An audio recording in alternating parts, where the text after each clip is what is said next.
Bonjour à tous et merci de vous joindre à nous pour ce nouveau podcast gouvernemental. Et à l'occasion de ce rendez-vous consacré au débat d'orientation budgétaire, c'est Monsieur le ministre de l'Économie et des Finances, Sani Yaya, qui nous fait le plaisir de répondre à nos questions. Bonjour Monsieur le ministre. Bonjour et merci pour l'occasion que vous me donnez de pouvoir élaborer sur le débat d'orientation budgétaire. Pour commencer, Monsieur le ministre, qu'est-ce que le DOB, le débat d'orientation budgétaire?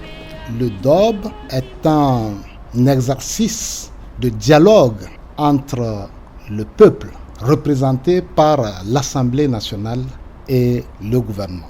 Ce débat d'orientation budgétaire se tient sur la base d'un document, le DPBEP, le document de programmation budgétaire et économique pluriannuel. Et donc, c'est l'occasion qui est offerte dans un souci de gouvernance inclusive, participative au peuple, représenté par les députés à l'Assemblée nationale, de pouvoir donner leur avis sur l'orientation que le gouvernement veut donner en ce qui concerne la programmation budgétaire sur une période de 3 ans. Il est vrai que son nom peut être indicatif, mais que contient réellement ce document de programmation?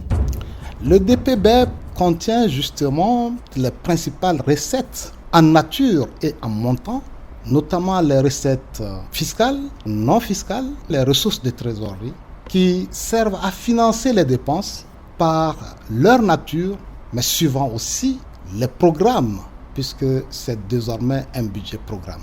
Et donc, quand le gouvernement a élaboré ce document, il est soumis à l'Assemblée nationale pour un débat d'orientation budgétaire.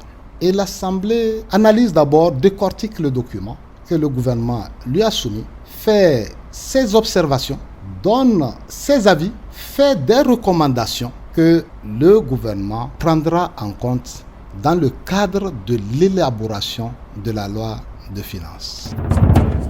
Alors, avant de décrire les principaux axes arrêtés à l'issue du dernier DOB, dites-nous, Monsieur le ministre, dans quel créneau temporel doit se tenir le débat d'orientation budgétaire? La loi organique portant loi de finances, adoptée en juin 2014, prévoit que le débat d'orientation budgétaire se fasse au plus tard à la fin du deuxième trimestre de l'année précédant l'année budgétaire. Les principaux axes qui ressortent du document de programmation budgétaire et économique pluriannuel, c'est des axes qui sont alignés sur la feuille de route. D'abord, l'harmonie sociale, la paix, la sécurité, la croissance économique, les moteurs économiques, la production et vous avez la modernisation de l'État. Alors, pour 2023, par exemple, nous avons la part de 51% du budget qui est consacré à renforcer l'inclusion et l'harmonie sociale et garantir la paix. Et en ce qui concerne l'axe 2, qui est donc de dynamiser l'économie en s'appuyant sur ses forces, notamment les secteurs producteurs, il y a une part de 33,25% du budget qui sera consacré. Et en ce qui concerne l'axe 3, qui consiste à moderniser notre pays, une part de 15,73% qui lui est consacrée.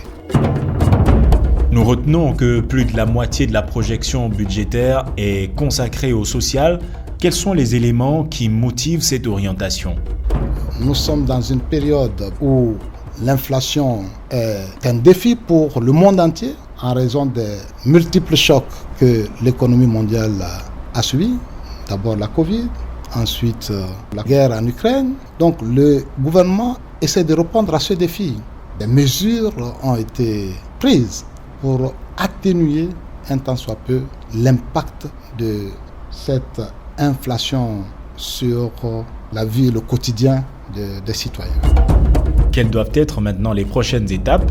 La prochaine étape, ce sera l'élaboration du budget. Mais avant l'élaboration du budget lui-même, il y aura ce qu'on appelle la lettre de cadrage. Comme nous avons soumis le DPBEP au débat d'orientation budgétaire à l'Assemblée, Nous allons maintenant tenir compte pour affiner et présenter ce qu'on appelle une lettre de cadrage macro-budgétaire. Et cette lettre, elle affecte les ressources qui sont prévues, elle les affecte d'ores et déjà par axe, par secteur, par ministère et institution, conformément au DPBEP. Monsieur le ministre, je vous remercie. Merci. Pour les viens, bâtissons la cité.